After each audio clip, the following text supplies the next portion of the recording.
était la parole, et la parole, Christ.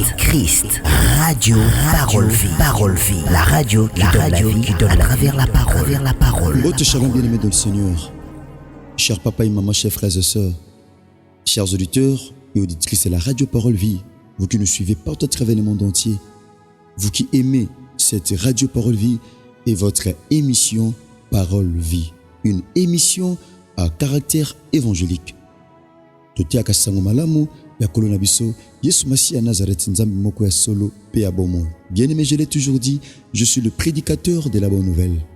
Ezangande konabino mwana leki muninga tope yaya na bebazaba leki pa inangai héritier bisiamu mwana tata nangai Jean-Paul Meata, pasteur de la foi. Nazane sengo ya kote abino sango malamu na continuité à thème otobandaki depuis mardi. O mama likambo ezali, bien-aimé, réveille-toi, toi qui dors. La mouka yo ozolala. Ne le kumanam kan Éphésiens. Réveille-toi, toi qui dors. Relève-toi d'entre les morts. Et Christ t'éclairera. Yesu Masiya Nazareth ana poussé éclairer. Mais bosso alimosala exercice ya obimanaka ta pongi. Mais metoba ki pongi zali état ya inactivité, zali état ya inconscience. Tu dis mutu soka za inconscient, bien-aimé. Mutu aza inconscient, azaka mutu incompréhension. Mutu aza inconscient, azaka munoko makasi. Mutu aza inconscient, bien-aimé. Yaya azaka mutu ba problème. Pourquoi? Parce que aza inconscient. Mutu aza inconscient, azaka na distraction. Aïba ba discipline te, aïba apé ba principe te. Merci de konanga mo sipe mobali. Comme ça radio Parole Vie église ponayo. Tom se pay bo sambela ka église penza o esange la kama konzi Yesu Masiya Nazareth exalté. Oyamba radio Parole Vie. Nanda kunayo na chambre nayo na salon na télévision na téléphone na tablette na bino na ba laptop na bino na mituka partout à travers le monde entier. Merci bande konanga ba montar o bokomela nga ta mususu. Surtout bande ko boza na province kola kantia bande ko boza pe na Angola na Brésil. Bino nyoso kola kantia bino bande konangai na Sénégal un peu partout au côté bamboka nyoso te bande boza na Europe to pe na Amérique en général. Kola sala bino ngolo pe bolam. Bien-aimé dans le Seigneur, si Kaboli Ngongoli peut la Christ Bilabino, toujours tanga directement ma commis dans Kolobongo to Sambela. Bien-aimé, c'est vrai, Toba qui est l'autre exploité, Juge chapitre 16, Toba na verset 19, tina verset 20. Totanga kiango hier, lobby mercredi. Bien-aimé, Totala ki koma pongi, et katia ki samso suki. Le toujours fongolango par la grâce de Dieu, et Toba lisango, na lisolo otozotanga na les actes des apôtres, chapitre 20, Tobani na verset 8. Écoutez la pensée de Dieu bien-aimé dans le Seigneur, chers auditeurs et auditrices de la radio Parole Vie. Topé chers téléspectateurs, on a la radio, mais Nanzela David pour toute télévision. Oto senga ki pa na bino bo s'abonner. Topé Nanzela, ya Christ kundenga RPV. Bo s'abonner, penza malamu, bien-aimé Christ ozanga te ko sala bino ngolo, pe bolamu. Nous lisons rapidement la parole du Seigneur. La Bible dit ceci. Il y avait beaucoup de lampes dans la chambre haute où nous étions assemblés. Or, un jeune homme nommé Eutychus, qui était assis sur la fenêtre, s'endormit profondément pendant le long discours de Paul. Entraîné par le sommeil, il tomba du 3e étage en bas et il fut relevé mort. Mais Paul étant descendu, se penchant sur lui et le prit dans ses bras en disant: ne vous troublez pas, car son âme est en lui. La parole du Seigneur. Kolo to pesio merci pour la lecture to sali. Peut te recommander Kolo mokola lelo entre tes sentiments. Tika enseignement aussi même pas nous parce qu'il est dit que mon peuple sera enseigné par moi-même. Seigneur, enseigne-nous tes voies. Enseigne pour que nous ayons la connaissance. Il est dit mon peuple périt par manque de connaissance. Aide-nous Seigneur à avoir la connaissance. Seigneur, une connaissance exacte, Seigneur, concernant ta parole, concernant les Saintes Écritures. Je ramène toute pensée captive à l'obéissance de ta parole. Et c'est là au nom de Jésus-Christ de Nazareth que nous avons ainsi prié et nous disons Amen. Merci bande konanga basi pe amibali, cher bien-aimé dans le Seigneur, chers frères et sœurs. Tolu belasir kolala.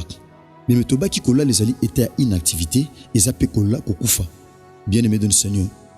Tango apôtre Paul azoté aba chrétien, bien-aimé Éphésiens, abisi bango likambo bien-aimé dans le Seigneur, binamgo la muka ozolala. Pour ce n'est zakite batu batika la kolala. Abi relève-toi d'entre les morts et Christ t'éclairera. La mukakat na bakufi. To mona pongi, eza pe ko symboliser liwa. Bien-aimé pas totangaki. Na livre à Juge. Eza li solo ya pasi oyo nanga toyebi malamu. Eza li solo ya Samson. Samson bien-aimé aza mutu oyo nzamba tindaki pona a libérer Israël na sia bowumbu ya ba Philistin. Israël ezaki na sia pasi, ezaki na sia domination ya ba Philistin. Ba Philistin bande ko konza likolo Israël, bande ko dominer sur le peuple de Dieu. Nzambe atindi Samson lokola envoyé, atindi Samson lokola missionnaire. Bien-aimé de le Seigneur, nzamba pesi mission, bien-aimé mokilo oya, bien-aimé oya te lokola libaku. Oya na mission moko songolo to pempakala. Mon frère, ma soeur, oya mokilo lokola missionnaire, oza na mission, yango ko longa mokilo te bien-aimé kaka boy. Et sengelo tika bilembo na mokilo, oya lokola missionnaire, oya mission ya kolongi sa famille na yo, ya kolongi sa vie na yo. Yango réaliser l'évangile de Luc chapitre 2, tant où Simeon atombola ki Christ, tant où Joseph na Marie, ba mama ya Christ na nzoto, ba mama ya Yesu Masia na nzoto. Ba ki na Yesu Masia na na temple, atombola ki mwana, aloba ki maloba, abi naissance ya mwana oyo e komema chute ya bato belé, pe komema relèvement ya bato belé. Nabi a dit, baboti ya mwana bazala ki na kati ya kokamwa. Na tina makambo kitoko maloba kitoko oyo sima bande ko bimisa likolo na mwana na losambo. Écoutez la pensée de Dieu bien-aimé de le Seigneur. Inyeko nanga mwasi ndeko nanga mubali. Yaya Samson azalaki libérateur. Nzamba dota qui est na force, adota qui est na intelligence, adota qui est na ba capacité. Bien-aimé, okoza na ba capacité mais soko lali ba capacité wana ekokoma ngambu pona yo, ekokoma danger pona yo. Okoza mayele mais soko lali mayele wana ekokoma danger pona yo. Okoza na mbongo mais soko lali mbongo wana ekokipe kokoma danger pona yo. Samson zaki na succès koleka yo nanga ta mususu. Samson yebanaki ande ko bangisa ba Philistin. Il faisait peur bien-aimé à ses ennemis ande ko bangisa. Yaya parce que Samson komaki na niveau ko boma 1000 Philistins na mukuwa ya nyama, na mbanga ya nyama, na mashwa ya nyama. Samson boma tamsu 1000 Philistins. Nani sa boma 1000 personnes na mashwa ya nyama? Nani? Na munduki te 1000 personnes. Azo boma bona mbala moko. Azo boma moko te. Bazo ya en masse mais yazo longa bango. Quelle capacité, quelle grâce exceptionnelle. Tu peux avoir la grâce. Yaya, okoza na ngolu, mais soko lali. Yaya, ngolu ane kauka. Tu peux avoir la grâce, mais si tu dors, bien aimé, ngolu ane ko trahir yo. Et ça batubeli baza trahi na ngolu. Pourquoi? Parce que balalaki. Kitoko ane ko lali yaya, e ko trahir yo soko lali. Beauté wana ma soeur, mon frère, e ko trahir yo soko lali. Commerce wana, mon frère, ma soeur, e ko trahir yo soko lali. Libala wana, mon frère, ma soeur, e ko kipe ko trahir yo soko lali. Sokolali bien-aimé. Samson avait la capacité, avait la force. Azaki na énergie. Bien-aimé. Akeko luka mwasi na ngamba ba Philistin. Njoka mwasi wana zalaki élément dangereux. Njoka mwasi wana zaki nzela. O ba Philistin bangai ba lekela pour ba détruire vinae. Bien-aimé. Mutu azana grâce, azakabi linga lingate. Mutu azana mission, azakabi linga lingate. Mutu ayebi epai aokende. Alingana tena n'importe qui. Bien-aimé, azaka muto ba sentiment te, azaka pe muto ba distraction te. Muto azana grâce. Non te ayo mon frère, ma soeur, tom so azana grâce oyemba malam. Mon frère ote akakitoko, okamba bien. Mais yeba grâce wana, so lali pongi ekoko melongambo. Non te onde ti no mona yo comme un prédicateur de la bonne nouvelle. Nazana te na makambo etali ngolu, mais nazana pona ko kebiso na o etali pongi. Comme un prédicateur de la bonne nouvelle. Netiaka sango malamu ya kolo Yesu Masia Nazareth. Osaka musala bien, mais loko bongo e bomba bien aimé et apongi. Amuto ba distraction. Amuto ba distraction. Ndeko nango za footballeur. Deya obeta bale distraction zo bomayo. Ma sœur, osala musala nzambe kitoko. Yaya oyemba bien, mais distraction de zo bomayo. Bien aimé dans le Seigneur, Samson azaki na ba capacité. Akeko linga Philistine. Moi c'est ba Philistin. Bien ma commission moi sinaye. Alors que na Israël, bien aimé, ba tu pe bazal, ba si pe bazalaki, o singaki Samson linga, malingi bangote akena ngamba ba Philistin, alingi mwasi. Moi suis alinga ki tango ba Philistin ba prendre que Samson azui mwasi y a les Philistins, babi ah, ça tombe bien. Ça tombe bien. Et ça la moko yanzela auto olekela. Poto kanga Samson. Mona mo soto mona biso bato makasi, mais makasi lokola Samson non na monate. Na mona nga muto mayele lokola Samson non na monate. Noka nanga mona nanga batu na ngolu, mais ngolu lokola mona mobali non na monate. Azaki un homme exceptionnel. Exceptionnel. Bien-aimé. Azui moisi. Bafandi na moisi. Nzoka moisi azaki déjà codé, azaki déjà coaché et pena ba Philistin. Toko pesa yo mbongo. Tekela biso Samson. Luka olempaye oyeba makasi wana oazana ngo wana ekuta wapi. Bongo biso toko sala osenito sala poto dominer likona ye. Parce que ndenga za moto oyeba te to banda to suka wapi. Moi mobalo azana makasi. Tangu Delila yoki, bien-aimé dans le Seigneur, abandi ba démarche. Mon frère, ma soeur, yaya, ndeko nanga, Samson, abike Delila, liboso nanga za mwasi. Bien-aimé, nzoka Delila yemoko abike Samson na été pas né lokola mwasi, mais lokola missionnaire pour na détruire vie na ye. Ba tebele ba poussa na pe na yo, ba lokola fiancé, mais tom sou ba ya pour ba détruire vie na yo, ba lokola mibali, ba lokola banani, tom sou alando na terrain moko songolo. Alando na terrain moko songolo, alando pona mbongo, alando pona avantage, alando pona likamoko songolo, alando pona kitoko, alando pona démarche, alando pona mutkanda, alando pona mayele, alando po salaka. Oui. Eza makambo to mona mukili. Alando po la famille na yo, eza makambo to mona na mukili. Atala ba avantage akozwa. Tant wa s'engager na yo. Yo po même quand na sentiment bolingo réfléchir te. Alors que la Bible dit, celui qui réfléchit sur la chose trouve le bonheur. Mutu azo réfléchir na likambo amona ka bonheur. Batumi ba poussa na pene na yo, ba poussa na kaka te bien-aimé dans le Seigneur. Yaya, pona ko poussa na. Mais tant so poussa na bentere, oh tant mususu ke zali soute. Yaya, ba obenda na mwana obenda. Yango batela ngolu e obenda batu. Mais son ngolu anef yaya e kauki batu ba panzani. Batela ngolu, batela ba discipline, batela ba principe. Kokoya te telema sambele pa ina nzamba sunga abatela batona ba Orlando batona ba benga yo batona ba sepelano so ngolu esa lisute ba bengo te ba Orlando te na baso na mibali wana ba Orlando te parce que ngolu se kangami pendant que ngolu ezali batela relation na nzambe zala bien na nzambe zala bien na tata no molimo to pena mama no molimo so passer na mnazaka mona moi si zala na bien bien-aimé dans le Seigneur Deli la bandi ba démarche yango keba na batu ba poser ko ba question pour no yeba makamunions keba zala prudente ma soeur mon frère zala prudent et ça batu ba poussa na peno pour ba s'informer na likamoko songolo to pe pakala de il a lingi azo ba information ya keba na information yango moni même na ba journal na télévision ba tsaka ba information na tongo na midi na 14h pe na pourquoi pour peuple ayeba za na connaissance ayeba makambo zo leka na mboka ayeba makambo zo leka peuple a informé, bien aimé commis déformé. Chaque jour na télévision ba chaque information. Pona nini? Boye ba nini lekana ki na mboka. Nini zo sala na mboka. Moi so zaki na poste information. Eza ba tobele ba poussa na kapeno po ba zo information. O sala wapi? O teka ndenge nini? O liaka ndenge nini? O lataka ndenge nini? O zo mukanda ndenge nini? O sala ka bo ndenge nini? O tonganda ku ndenge nini? O kenda ndenge nini?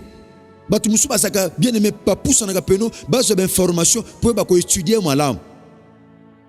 Non te lokola mwana mutu akondima naza a on a kata studio ya Radio Parole Vie mais non te on dit non mon frère ma soeur comme un prédicateur de la bonne nouvelle okati pongi pamba te tika na te ayo na ngolu ya nkolo tika na te ayo mon frère na te ayo po te abatu mususu atana ndila ko partager ma te ya osali yango ezali pamboli ponao bien aimé Delila zaki na posa zo information pas Samson mais quand est-ce tango eko zo information abisi Samson yebisanga makasho za nango uta wapi Samson lobi akoloba Samson moni ke mwasi atungisi tellement keba na muto atungisa ko tango nyonso keba na bato batungisa yo à tout moment keba Samson biya mutungiseleki na fongoleka mutema mutungiseleki na yaya ba fongola ke nemi motema te ba fongola ka secret et pas ennemi muto yebeli position te na vie ko talise ba secret vie na ote zala na discrétion Samson zanga ki discrétion Abide il a mwasi. Bien même makamno saka ko lobate. Makamunyo so na vie ezaka ko lobate. Eza makamusu fo kufa na ngona mutema. E aloko la mbwa moni makamna butu o yebi sotin mukolo na e. Mbwa so moni makamna butu abetelo lisolo te. ataganga ki na butu na tongo tango la mkobete no lisolo te eza makamsu na vie mon frère ma sœur oyebisa batu te makamsu na vie ka nongo yebi yango bongo gardons comme secret eza ba promsu na vie ka nongo yebi yango gardons comme secret mais il y a des gens tanga zuli kamu même basel na nzamba bongo baza na biteki basel na nzamba nyonso baza bongo basel na nzamba bongo baza muto yebisi problème na ye akiko panza ngo tomsu na cher akiko panza ngo pa mwasi na ye akiko panza ngo pa ba collaborateur batu msu baza ndengwana baza bongo partout à travers le monde entier et en Europe et en Amérique et en Afrique na Asie na Océanie partout batu bongo baza batu mi bakima pe l'église ndengwana pourquoi parce que problème na ko yo kongo pa batu ndeni pasteur azangi discrétion ça c'est eza preuve ya immaturité pour nani pasteur likamnanga pasteur esali pe mutu sono mona mutu akima église te akimi pourquoi bilobela Samso eko fongola mutema pa delila o fongola mutema nan mutu ana tomso lungo fongola mutema tamsu ye mutu o piégeau tomso ye mutu luka bomisa yo bien aimé Samso a fongoli delila mutema abomoni ngande na zabo makasho mona ngana ngo suki nanga ekokata mate ya bomba sekele bomba ka sekele zalaka discret na vie discrétion ça la mutu force ya et puis ça mutu makasi pe considération pourtant tu as découvert déjà secret non ya sulta kei mais pendant qu'on banda garder secret non ya ka ozaka na posa na et secret bien aimé dans le Seigneur non te yo mon frère ne tu non mon yo bien aimé a fongoli motema na ye a fongoli motema pas moi si ya ndumba pas moi si ya bizaleli mabe pas moi si ya motema mabe a fongoli secret moi ça comprendre moi son pas timba abi akosa ekosenga ya mbalo esimbi moi ça fonga ma miso akosinga mingi moi mubalo ya turu esimbi fona lokola déjà na juibe information ya yak tant que j'ai information c'est fini akenda aboy alia kaboy azonga kaboy akenda kaboy asala kaboy so déjà muta juibe information nyonso c'est fini tant que juibe information nyonso posa na ezaki mubali te mais posa na ezaki mbon Azaki na poussa Samson te, elle avait beaucoup plus besoin d'argent. Abisi ba Philistin. Oh! Bo yabo za musika te. Yambalo pena fongolenga mutema. Yambalo penze simbi. Yambalo penze simbi. Ayebisinga ke force na ye efanda na suki. Ayebisinga ke makasi na ye efanda na suki. Grâce na ye efanda na suki. Bolukilanga mbeli, bolukilanga ciseau, bolukilanga gilette. Na simba ngo déjà pembeni. Eza batu si ba simbila gilette pour pas kato suki. Ma sœur, eza batu ba simbila gilette pour kota 2026 kovo. Eza batu balingo kota 2026 kovo. Mon frère, balingo kota ngo kovo, okota ngo sans suki, okota ngo sans force, okota ngo sans succès, okota ngo na ba pleurs. Bien-aimé dans le Seigneur. Écoutez la pensée de Dieu. Et ça n'a pas tout bana pour ce côté 2026 kovo au kotango sans souki. Au kotango kovo kaka soki au pesi information. Soki te au kotango kovo te. Boyelanga ciseau, boyelanga pe basinga. Bien-aimé. Abina sala nini pona longa mona mobali wa makasi. No kange basinga ndenge nini. La Bible dit azui Samson. Ache Samson na makolo. Na ba cuisse, na ba genou. Nana ocho na ba genou. Frère, ozaka so chema bolongo na soso sambela. Yaya, ozo mata, o mata lelo ba chona ba genou a serre. Okoka suko sambela te. Serre moka chona ba genou. Ma sœur, ozaka so prophétiser. Ozaka tia sango malam. Frère moka chona ba genou, lelo grâce kangama. Grâce kangama. Pourquoi parce que ba chona ba genou. Achaka na genou pourquoi? Pour Allah la pongi. Keba genou la lisaka pongi. Keba genou ya mwasi na mubale la lisaka pongi. So la lokwa suko sambela te, okwa suko te asango malamu te, okwa suko kila bila ite. Yesu masiana zakata sungo mon frère, asungo ma sœur. Delila apangusi makolone bien. So pa pakula ko mafuta tope malasi. Azui Samson abilala awa na makolona ngai. Po Samson zo pongi olala pongi po bachona makolo Musana nzambe ser moko zo mutuna wa chango na mupende na ye lelo lala limbisanga pardonner na lobi kombo limbisanga ndeko na ngai Acho pena makolo na ye olala pongi. Na okebisa bana na nzambe. Toi j'ai enseigné tous à la génération faut te mettre un changement. La Bible dit une génération s'en va, une autre vient, mais la terre reste toujours le même. Une génération s'en va, une autre vient, mais la terre reste toujours la même. Ajusam soit tchena makolo. Voilà la pongi. Bien aimé to suki apona lelo. Oyebisa nzambe Seigneur. Delila nyoso omo kila ténèbre bongisi lingai. Nazo kwe na obenga na ye. Delila mona ngate. Piège nyoso o ba filiste ba chelinga lokola delila e mona ngate. Obeti maboko sambeli. Ah to sambela te na kata radio. To sambela samedi. To sambela pe lundi. To za petan o sambele bele na décembre na kata radio. Bondela ndesiko. Na sima lo sambo bondela nzambe Seigneur. Kopesa nzela te delila. Azo information vie nanga pour combattre nga. Tout comme pratiquement na souka. Je dis un grand merci à celui qu'on appelle David Poutou. Merci David Poutou Télévision 9 Yang. Vous s'abonnez penza na chaîne ou bande konanga. Eza manière ya kosunga frère na bino RB. Vous s'abonnez na Chris Kundenga RPV. Eza la manière kosunga ndiko na bino RB. Tukata ba pongi butu butu. To sela nzam. So vous s'abonnez bo tala tala ba chaîne ou bien aimé. Puis ça ozanga te. Vous sala bino bolam. Eza ki ngai ndiko na bino. Merci Ndeko Berg. Ndeko Berg merci et longona Nandeko Boko Sanderson, Chiffre 9 Télévision, Nadelef TV 2, merci Ndeko Raïs Kangi, le Mona RK Pro TV, merci Pasteur JV Télévision, merci Prince Mavouba Télévision, merci Irène Machando qui cette télévision, merci GB Télévision, merci Surprise à Maison-Égalité, Tokutani Bongo Lobby Nanimurasi, sinon que Jésus-Christ de Nazareth vous bénisse. Au commencement était la parole, et la parole, et la parole, et la parole, Christ, radio, parole vie, la radio qui donne la vie à travers la parole.